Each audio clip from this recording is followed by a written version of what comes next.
Quick Upgrade automatically calculates the optimal upgrades to install and instantly applies them to your current car.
Today's event takes us to Sebring International Raceway in Highlands County, Florida, home of the famous 12 Hours of Sebring.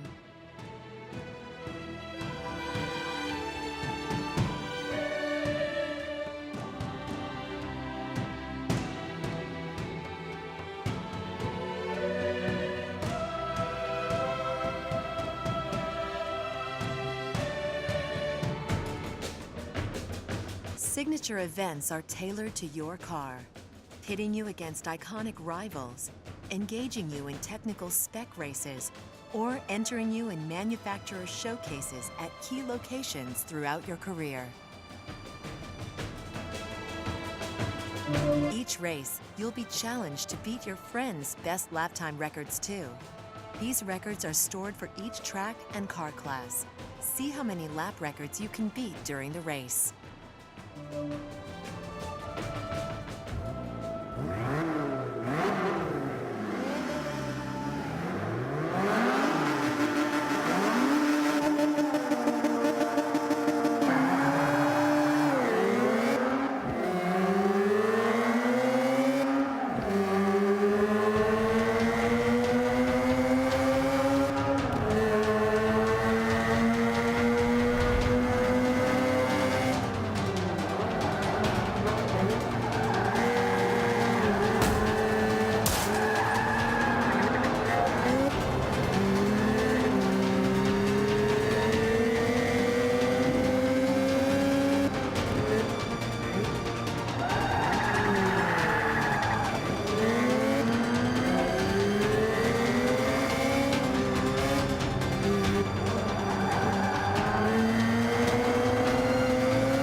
After the race, you can see whose records you beat.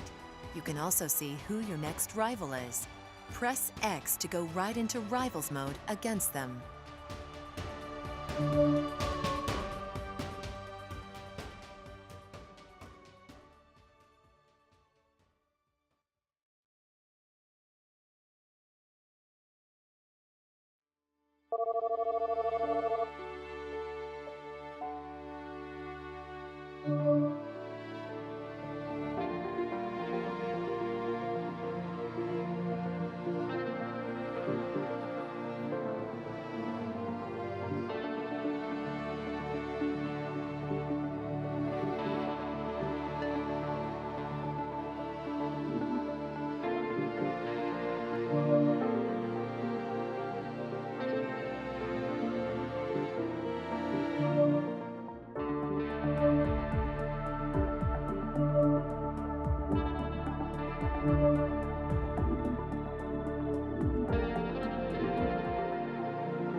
There are multiple championship series for you to choose from. Each offers a unique selection of cars, challenges, and rewards.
This is your 1995 Mitsubishi Eclipse GSX.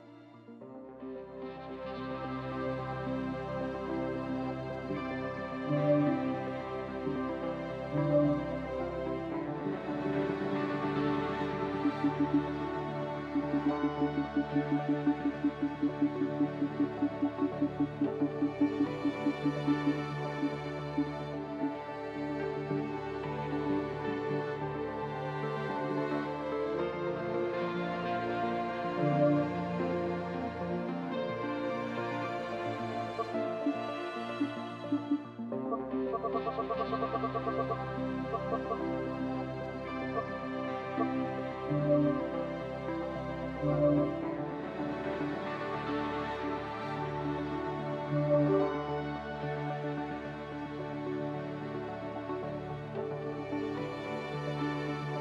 is your 2008 Mitsubishi Lancer Evolution 10 GSR.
Back in the 1960s, when petrol was free, the recipe for making a sports car was very simple. You stuck a big engine in the front, and then you took it out again and replaced it with an even bigger one. But then, in 1973, the Middle Eastern men who made all the petrol decided they didn't want to give it away for free anymore. Fortunately, some clever men in Japan had a very wise idea. Instead of enormous engines, they would create sportiness by making their cars small and light, with small and light engines. It was a philosophy that produced affordable classics like the Toyota Sprinter Trueno GT Apex. Later, that same philosophy gave us the Mazda Miata, or MX-5. In fact, it's a philosophy that's still creating some of the very best driver's cars out there. They might not be big, but they're often clever, and they will always put a smile on your face.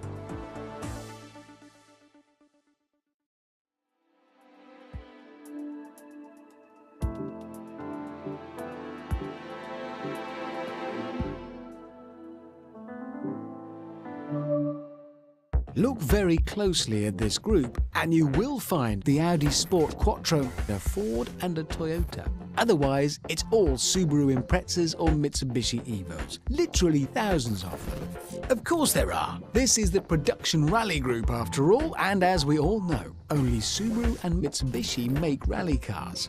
Or did make, at least. However, if you are over the age of 12, and before you all head off down the road in whichever vintage Impreza Evo takes your fancy, do take a steer in the Escort RS Cosworth. Because without the Ford, there would be no Evos and Impreza. The Cosy invented the concept of a car as hooligan. Think about it. Largely unsophisticated four-cylinder turbocharged engine? Check. Unjustified sense of invincibility inspiring four-wheel drive? Yes. Leery aerodynamic appendages? Oh yes. Not that you care, what with all those Imprezas and Evos to play with.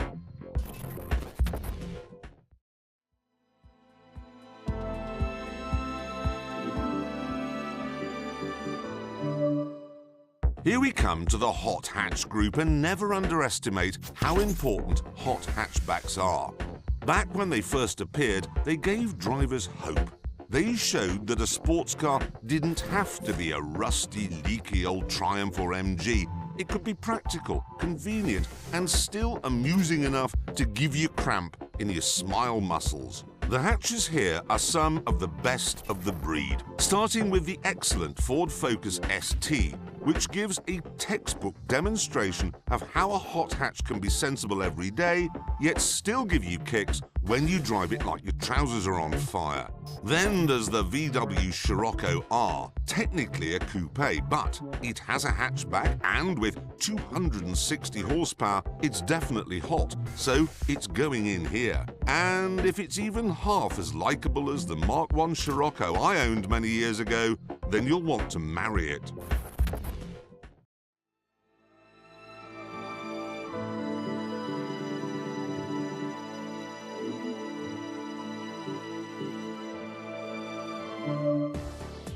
You can pretty much carbon date a chap, or for that matter the right kind of girl, by their hot hatch of choice.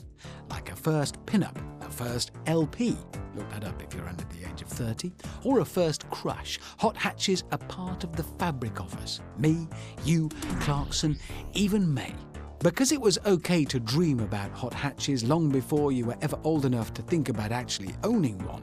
And it was okay to do that because we all might, if we worked hard at school, actually one day be able to afford one. So where are you going to start? Where hot hatches did with the VW Golf GTI, or its slightly chubbier but faster offspring, the Mark II GTI 16-valve. Then again, maybe Volkswagens aren't your thing.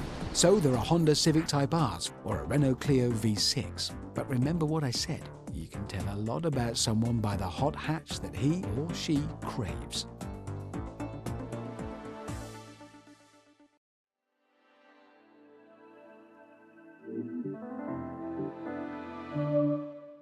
There are those among us who believe that small is better. That little something with the bulk engineered out of it must necessarily be more highly evolved. Phones, gadgets, television presenters. When it comes to cars, it should be relatively simple. Small cars have space only for small engines, and small engines, as we all know, means small power. However, small can also mean nimble. There is simply less of the car to change direction, so it can do so more quickly. But here's your chance to decide for yourself, with some small cars with enough power to make them a lot more than merely entertaining. The Fiesta ST is one of the very best, as befits a car that's competed on the World Rally Championship. As of course has the Citroën DS3, though the Citroën, like the Fiat Abarth 500 SS, clearly feels the need to tell the world that with some frankly silly graphics. What is it that makes all things small need to overcompensate with an unnecessarily showy appearance?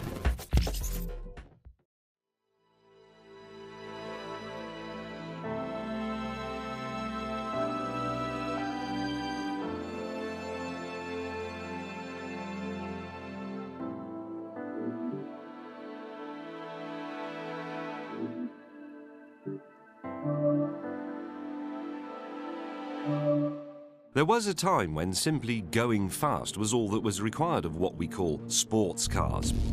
Not anymore, it seems. Today, a sports car needs to satisfy all our cravings, not just for speed, but for comfort, a sense of style, convenience, practicality, and above all, luxury. Would any of these cars be any worse for not being decorated with bits of dead animals and trees, or with offcuts from racing cars? I'm not so certain. BMW 3 Series you will see every day, not that it makes the M3 any less desirable, inside or out. While the Jaguar XKR-S interior would not be out of place in an 18th century costume drama. But if rarity is in itself a luxury, try the Maserati Gran Turismo with its Ferrari-built V8, or the rare and underrated exercise in beating the Germans at their own game that is the Lexus ISF.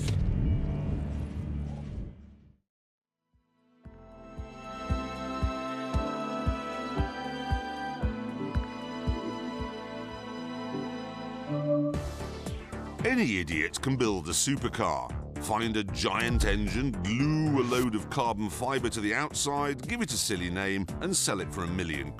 No need to worry about boot space or comfort or whether the aircon works.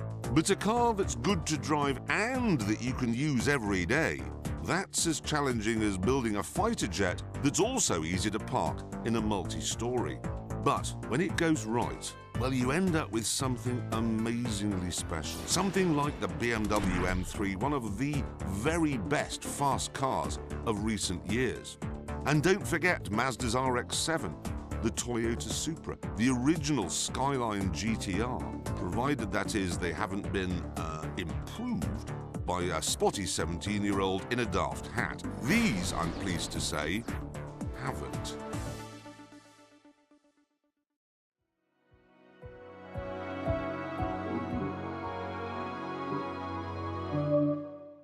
These are the barroom crooners of the supercar world.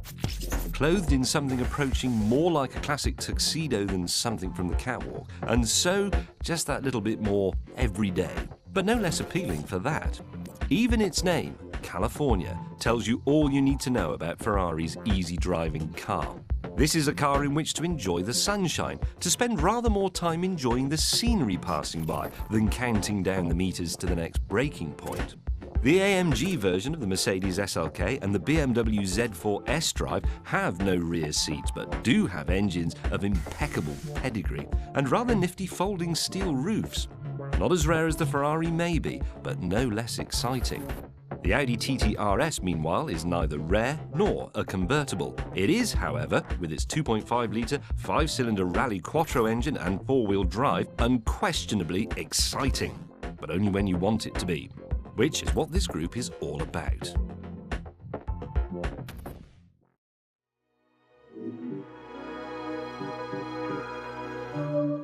Although we are calling this group executive, these are not the cars driving far too close to the back of your car in the fast lane. Oh no, this lot are long gone. What started out as a blue-collar thing in the United States of America, putting ridiculously large engines in otherwise ordinary saloon cars, has become a white-collar pursuit in Europe, and nobody does it better than BMW in its motorsports division and Audi with its four-wheel drive RS cars.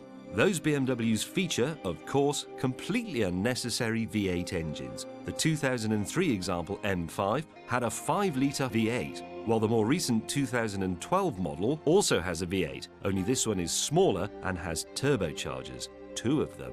Likewise, the Audis, the raffish RS5 with its clean air breathing 4.2-litre V8 and the rakish RS7 with its twin turbo V8. The turbos are there to save the planet, apparently.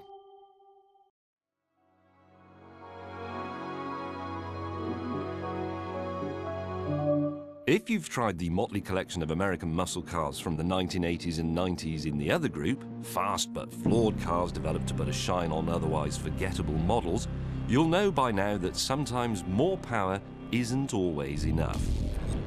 The latest breed of muscle car proves, however, that thankfully it usually is. The 2007 Shelby GT500 produces exactly 500 brake horsepower and drives better than a car costing less than $50,000 has any right to. Remarkably, the Mustang has rivals, and 2 of them are here. The Chevy Camaro ZL1 with its 580 brake horsepower V8 and the Dodge Challenger SRT8 392 with its throwback cubic inches badge. In modern money, that's 6.4 litres. Drive them. Drive them all and take comfort in the knowledge that there are people out there, besides Clarkson, who will never believe you can have enough power.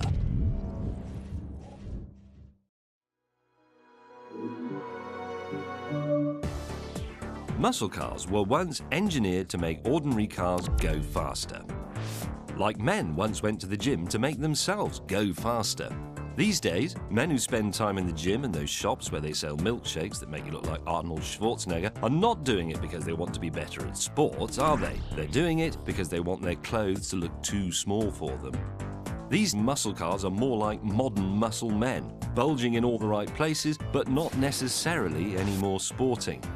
The legendary Buick Regal GNX was at least NASCAR-derived and McLaren-engineered, but that didn't stop it having some interesting habits when driven hard.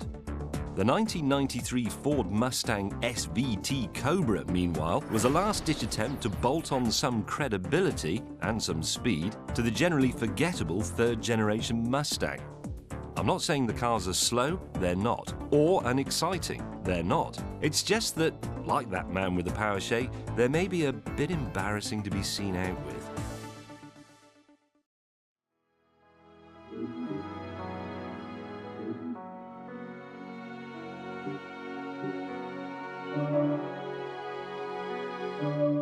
Welcome to the bloodiest battleground in the world of cars. A fight for supremacy between the very best fast cars of our time. It is a battleground of radically different weapons. Compare, for example, the fastest car General Motors has ever made, the 638 horsepower Corvette ZR1, with the digital masterpiece that offers up more go for your pound, dollar, yen or dirham than anything else on the planet, the Nissan GT-R. Others are subtler, as precise as a surgeon's blade, like the Ferrari 458, which might just be the finest car the Italians have ever made. And then there are cars that are far from perfect, but with that certain something. Like the Lexus LFA, this is for me the most brilliant supercar ever made. If you disagree, you're wrong. Let battle commence.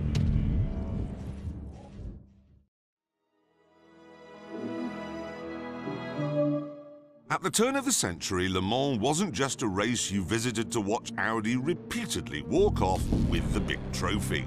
It was a race you visited to watch harder, nastier GT versions of fast road cars kicking great lumps out of each other's bodywork. Here then we have some of the finest production cars born of the racetrack. Cars like the Dodge Viper GTS ACR, a car so violent it makes the normal 8-litre V10 powered Viper look timid. Cars like the 360 Challenge Stradale, which packed Ferrari's GT racing know-how into a car you could drive to the shops, as long as you didn't mind arriving at the shops with blood, gushing from your ears. Many of these cars should never have been allowed on the public road. They were designed to race, and be warned, they do not suffer fools gladly. Tread carefully and pack fresh undergarments.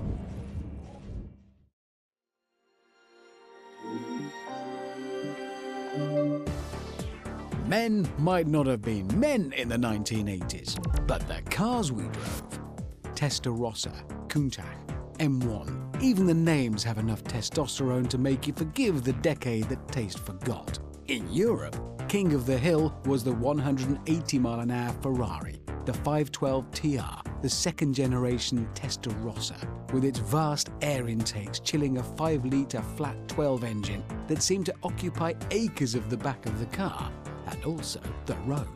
Being fastest was, of course, the obsession in the me 1980s, and Lamborghini wasn't lying down. The LP 5000 QV was the final and fastest version of Countach, which started life back in 1974.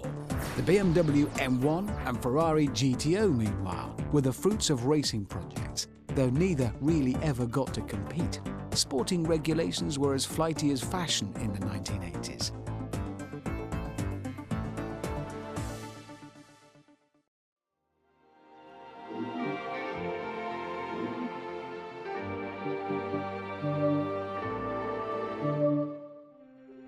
This is the race you should want to see more than any other. Ferrari F12 versus Lamborghini Aventador versus Aston Martin 177. These are the dream cars of our times, made from stuff that hadn't even been discovered just a few years ago and developed by men with dashing, heroic names like Dario, Valentino, and Alan. Each one is V12 powered and capable of things that less than a decade ago would have landed you in a hedge and then in a hospital. They push the boundaries of what we've come to call fast. I would say they're among the fastest cars we'll ever see, but I won't. There will be faster cars one day very soon, remarkable as that might seem. But for now, just enjoy the glorious state of the art.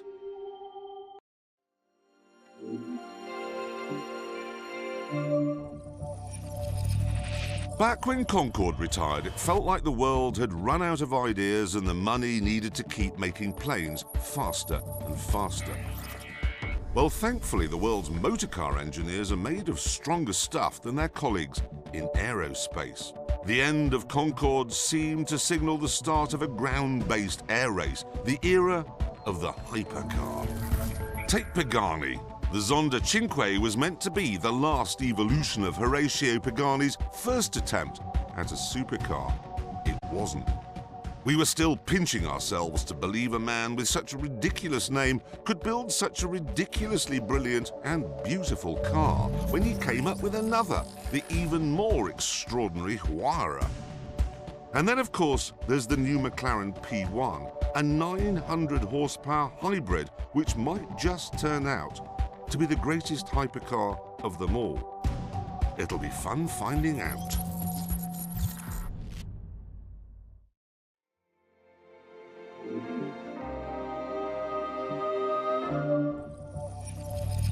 "200 miles an hour. It's a number that's led us to some of the most astonishing cars ever to grace our roads. The first true 200-mile-an-hour road car was the Ferrari F40.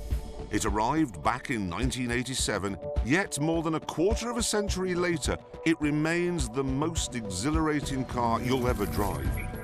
Over the following years, other road cars squeezed into Ferrari's 200-mile-an-hour territory until another F1 team arrived to really raise the bar.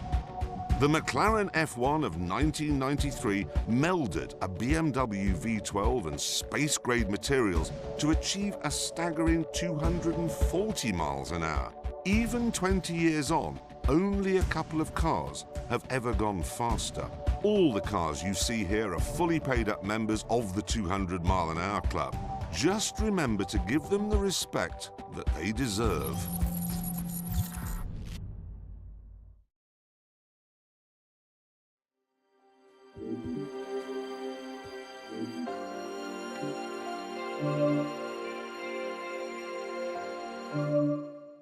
This group brings together cars with a certain kind of credibility, a retro, authentic credibility, burnished with a certain celebrity and a certain authenticity.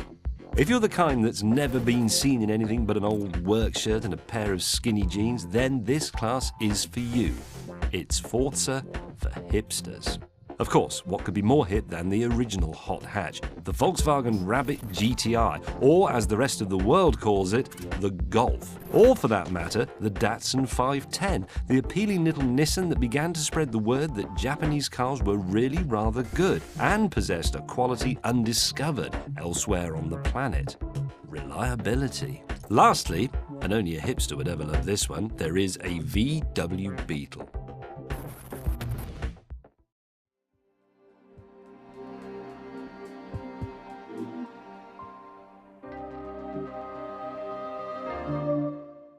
Here's a simply huge group of cars. This will take you some time, and it will give you some considerable pleasure.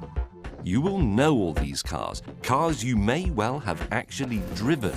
Or, if you're too young to drive, cars you will soon be lusting after.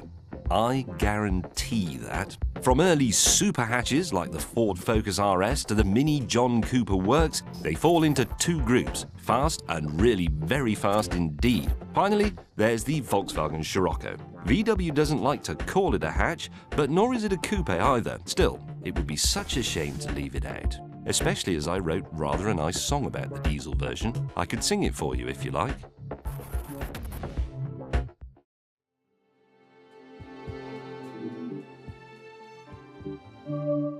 Here's a little test for you. A bunch of cars with all sorts of different ways of getting you from A to B quickly. Front-wheel drive, that's the way the car business prefers to make its cars.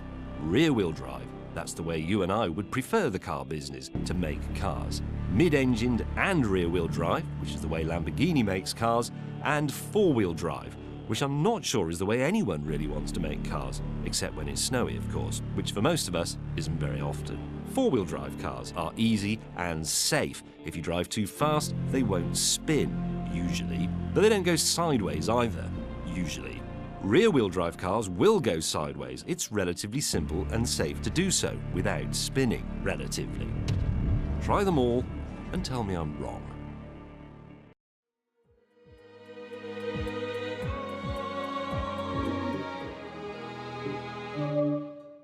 There are many ways to go very fast around a track like ours. You can choose four-wheel drive or rear drive, mid-engined or front-engined, great big V12 or little V8 with a turbocharger. All those options are here in this group. There are two super Mercedes here, the SLR and the SLS, and the car Clarkson says is the best car he's ever driven, probably in the world, the Lexus LFA. But if there is one standout car in this group, it surely has to be the McLaren F1. The only car here where you sit in the middle. The only car made of real gold. The only car that will still silence any group of men as it drives by.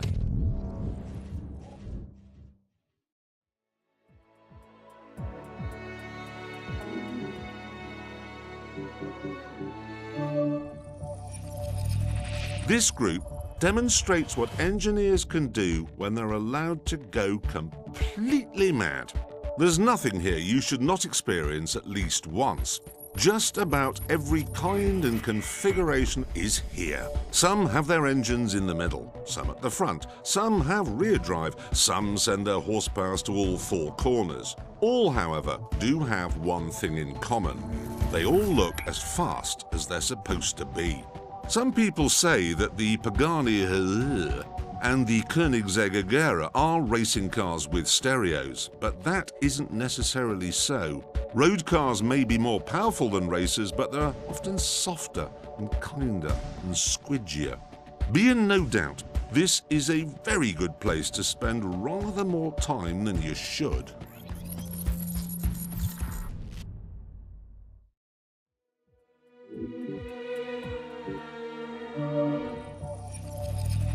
There are many things a road car must do that a race car need not.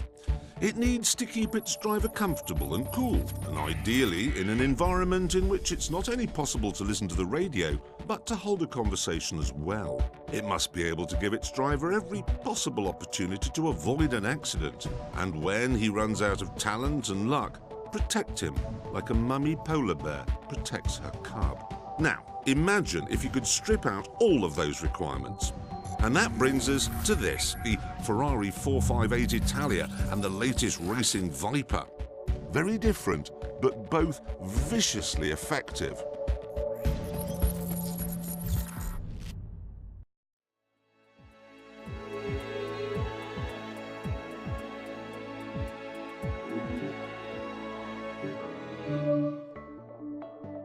Here are some Le Mans cars. Most of them winners, not one of them what you would expect.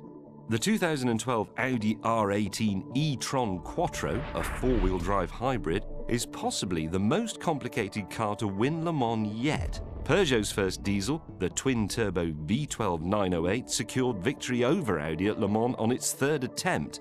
This car, the number 9, was the winner. Lastly, a bit of a throwback, and it's not actually a Le Mans winner. But the Ferrari 333 SP is here because, well, it's a racing Ferrari with a V12.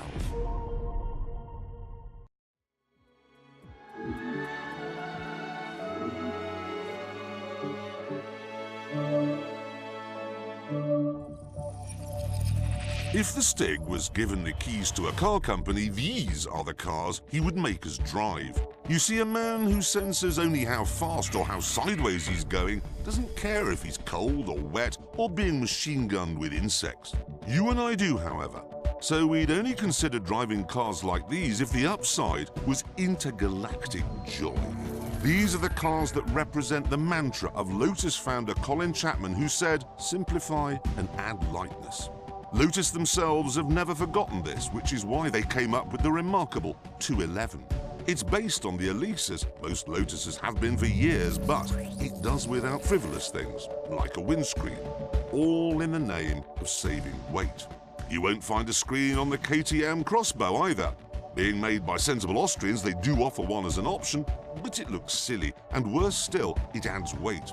So forget that, and just enjoy the car.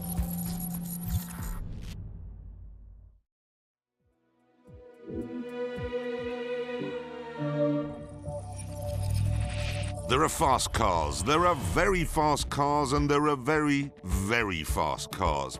And then there are cars for which whole new words are needed. Cars like the Ariel Atom V8. When I first drove the original Atom, I didn't believe that the human senses or face could survive any more of a pounding. Clearly, however, the chaps who work in Ariel's top-secret shed in the English countryside thought I was wrong. Which is why, a couple of years ago, Ariel decided it would be a great idea to remove the supercharged 275 horsepower Honda engine from the Atom and replace it with a 500 horsepower V8. Lightweight track day specials simply don't get more extreme than this. Captain Slow still hasn't recovered from driving it, but are you made of stronger stuff?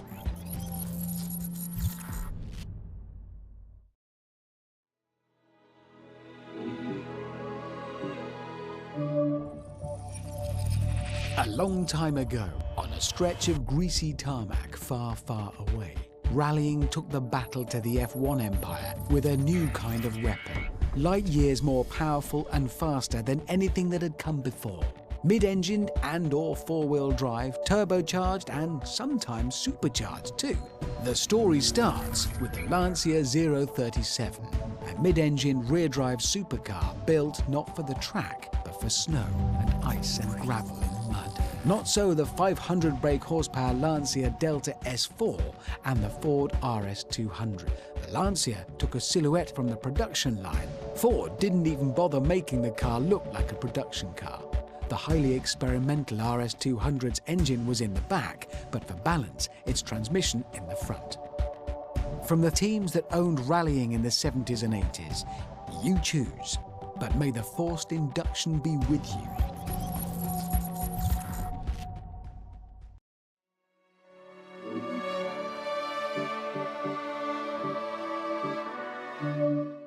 We like trucks on Top Gear.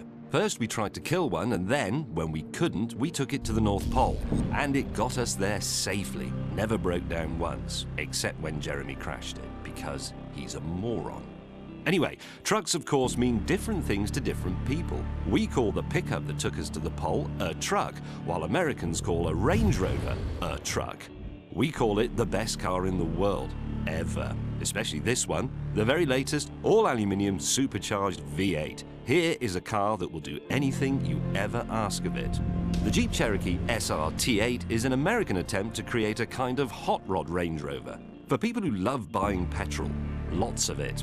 Americans have been making cars like this for a long time. The GMC Cyclone is our kind of truck. A pickup, only with a turbocharged V6 and four-wheel drive. That means it can reach 60 miles per hour in less than 3 seconds.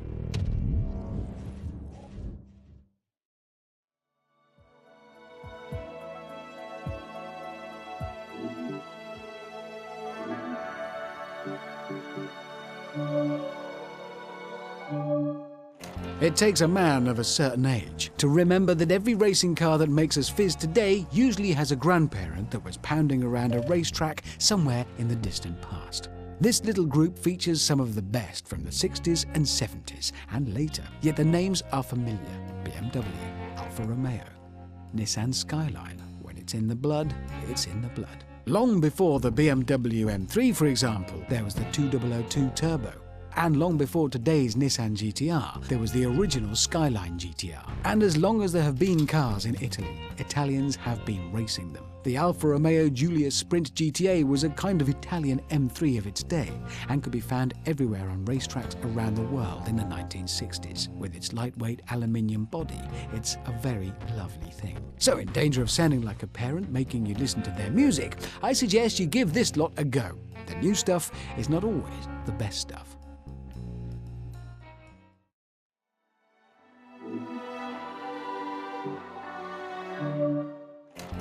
GT this and GT that. Everything is a GT these days. Only they're not. GT, it stands for Grand Tourer, or it did.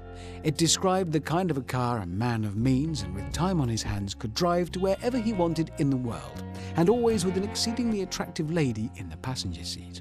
These are some of the very best. Close your eyes and you can see the Mediterranean glinting down below. Hear some gentle jazz playing in the background. Was there ever a more beautiful GT than the Mercedes 300 SL Gullwing? Well, yeah, there probably was, the E-Type Jaguar, but the Gullwing is more famous.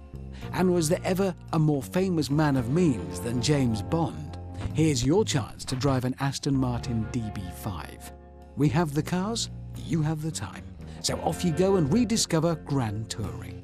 Say hello to Saint-Tropez from me.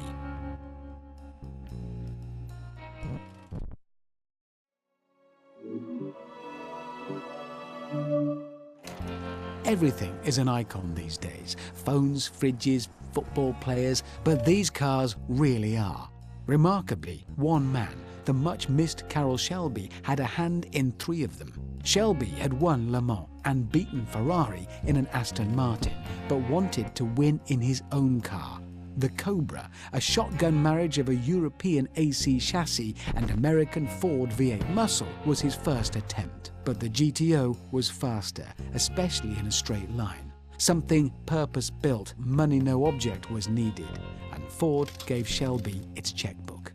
The GT40, created exclusively with the purpose of beating Ferrari at Le Mans, was the result. And beat Ferrari it did in 1966, in 1967, in 1968 and in 1969. Ferrari had won the previous 6 races. It hasn't won at Le Mans since.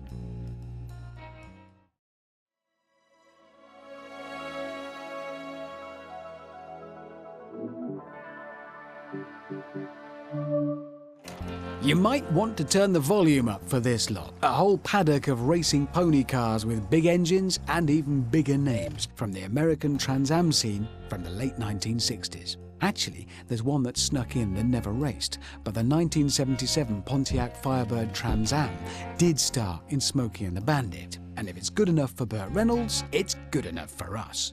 Burt's Firebird's two predecessors, the 69 and the 73, did compete, the latter with a 7.5-litre V8. Not that such a huge engine was any guarantee of success. If you want to race a winner, try the Boss Mustang and the AMC Javelin, all Trans Am champions in one form or another. Lastly, the car with the very bestest name here, the 1970 Mercury Cougar Eliminator. If you're here looking for delicately balanced namby-pamby European sports cars, you are in the wrong place.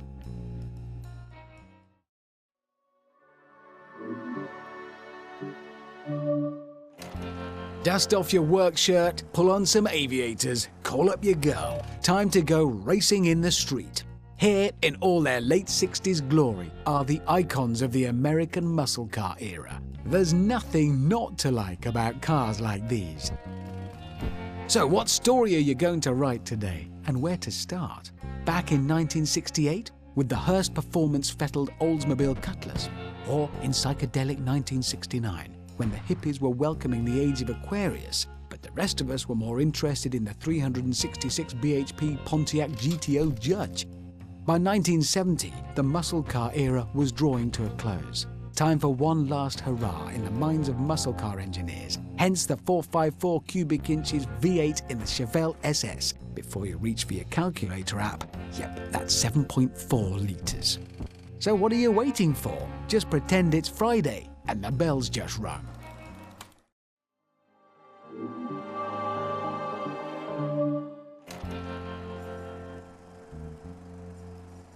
Yes. Now somehow a Beetle has got in here. But don't let that put you off. In this little gang from the 60s and 70s, there's also a Lotus Elan Sprint. Old Lotuses remind us that it really is not so complicated to make a car good to drive. Just make it as light as possible and as powerful as is reasonable. Make it have just a little less grip than it actually needs, and, most importantly, make sure the steering wheel is connected directly to the front wheels. No hydraulics, absolutely no electronics. Likewise, if the only Mini you've ever driven in the real world is the comparatively huge car BMW makes today, here's your chance to experience what a team of slightly bonkers Englishmen had in mind when they invented the extremely compact original Mini. Smaller sometimes is better.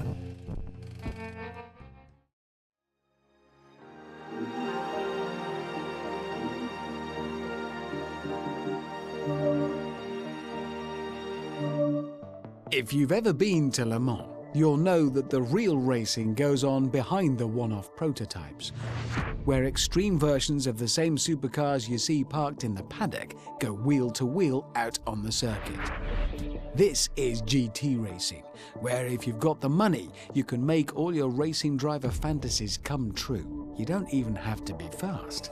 If you can afford one of these cars, you can afford to pay a professional driver to do all the hard work and just turn up on the podium. But where's the fun in that? There are GT series all over the world, and slowly all the regulations are coming together. But that needn't bother you with this group.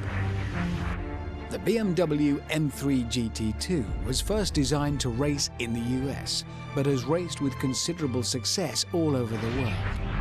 Corvette Racing, meanwhile, is the most successful team ever in the American Le Mans series and has taken its racers and the GT battle successfully to Le Mans.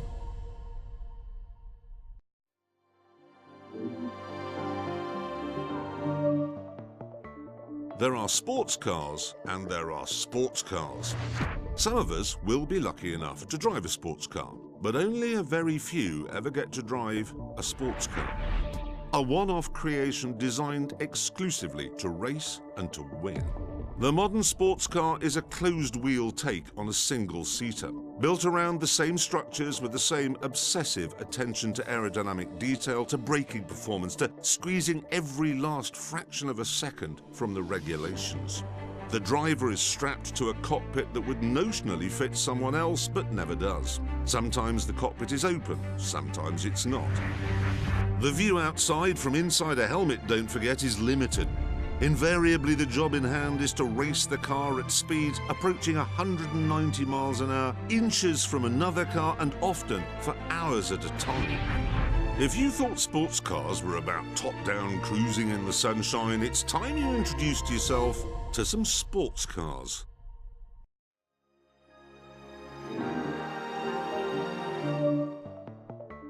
Nothing comes close to a single-seater. Nothing accelerates like one. Nothing brakes like one. Nothing goes around corners like one. Take the Dallara DW12, the one and only car drivers race in the IndyCar Series, America's ultimate single-seater championship, and its jewel in the crown, the Indy 500, the world's fastest and most famous race. The DW in the name is a tribute to Dan Wheldon, a British driver and Indy 500 winner who lost his life racing one of the DW12's fully open-wheeled predecessors. If the Dallara looks unlike any other single-seater you've ever seen, then you'll need to understand its aerodynamics are designed to keep the cars safe and stable on the 230 mph plus banked ovals that many of the series races take part on. The only option for teams is the supply of turbocharged 2.2-litre V6 engines from either Chevrolet or Honda.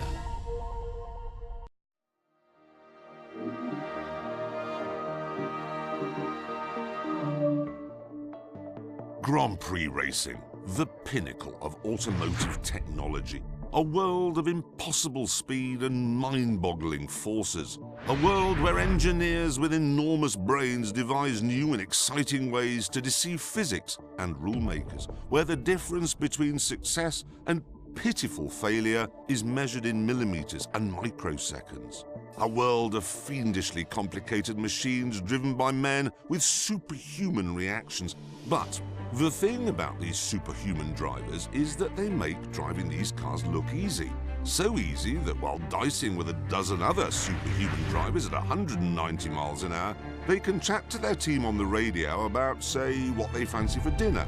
But driving a Grand Prix car, as my colleague Richard Hammond will attest, is not easy. He once said nothing could prepare your mind for the assault. For once, he wasn't talking nonsense.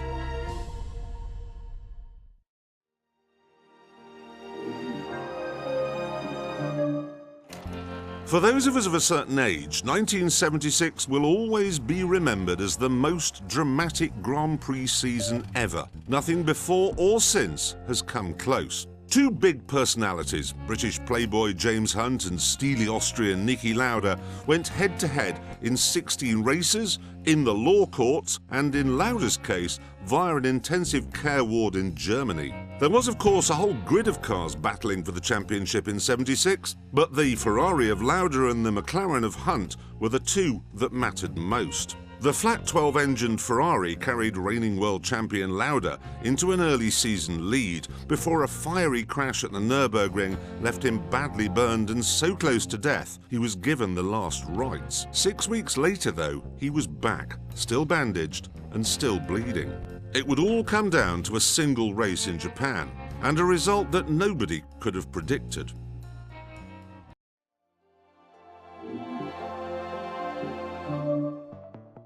V8 supercars. Big, loud, basic, Australian. And unless you lead some kind of alternative lifestyle, they only come in two types. A Holden, that's like a Chevrolet or an Opel or a Vauxhall, or a Ford, that's like a Ford. It's a simple choice, steak or prawns, mate. Why make life complicated when the sun is shining and the racing is this good? Australia doesn't export its cars, and its domestic racing series is as unique as Aussie rules. The cars are based on the production body shells of the big Holden, the Commodore, or the big Ford, the Falcon, with roll cages. The engines are 600 brake horsepower V8s that have made the trip from America. Not surprisingly, and just like Aussie rules, it's a sport for real men. Think NASCAR drivers, then dial out the sophistication. But beware, the fans are as tough as the drivers. They're either Holden or Ford.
Today, we head to England, to the world-renowned Silverstone Circuit, home of the British Grand Prix.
We now travel to the Indianapolis Motor Speedway, home of the world-famous Indianapolis 500.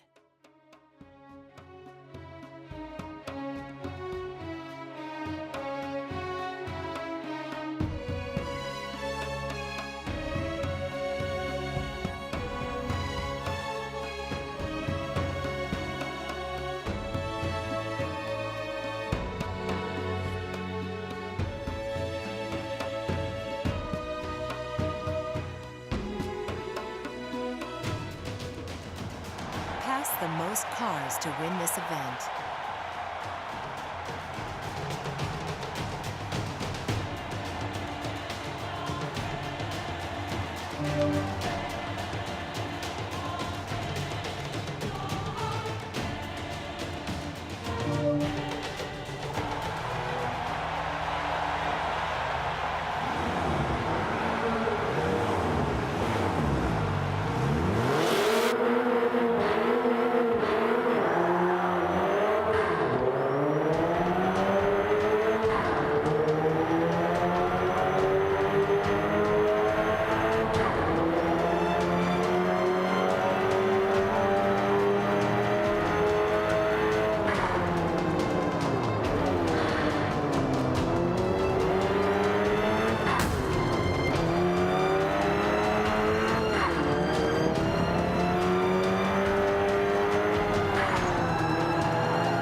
Today's event takes place in sunny California at Mazda Raceway Laguna Seca, which takes its name from the dry lagoon the track was built over.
Today, we take on the scenic roads of the legendary Circuit de la Sarthe, home of the 24 Hours of Le Mans.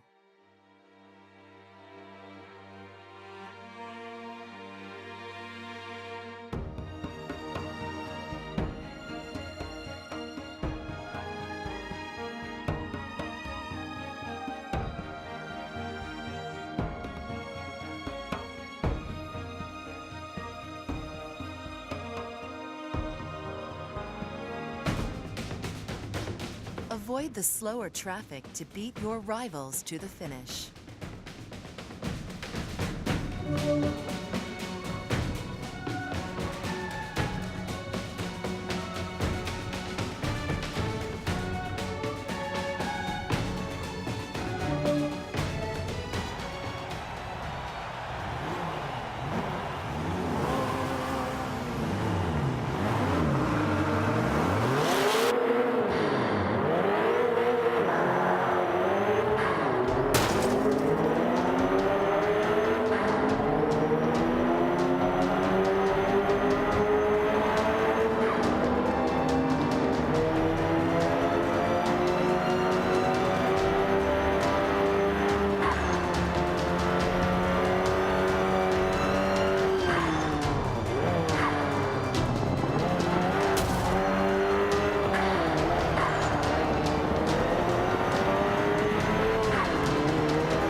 Now we head to the rolling hills of Northeast Georgia for an event at Road Atlanta.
Now we return to Dunsfold Aerodrome for another event on the renowned Top Gear test track.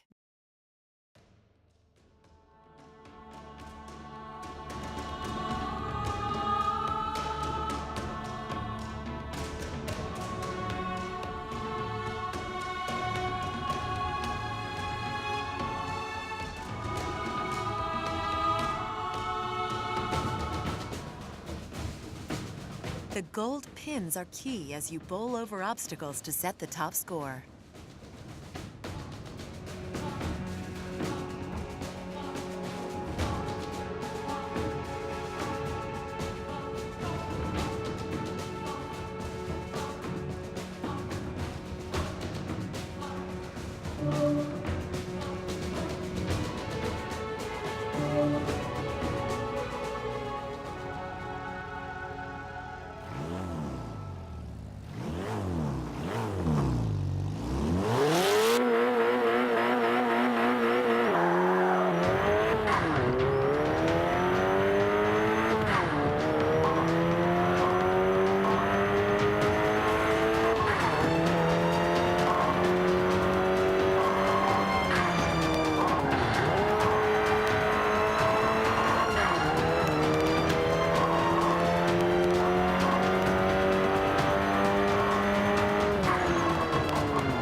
For the next event, we travel to Barcelona, Spain, home of the Circuit de Catalunya racetrack.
This next event brings us to Prague, the capital of the Czech Republic and one of the most popular tourist spots in Europe.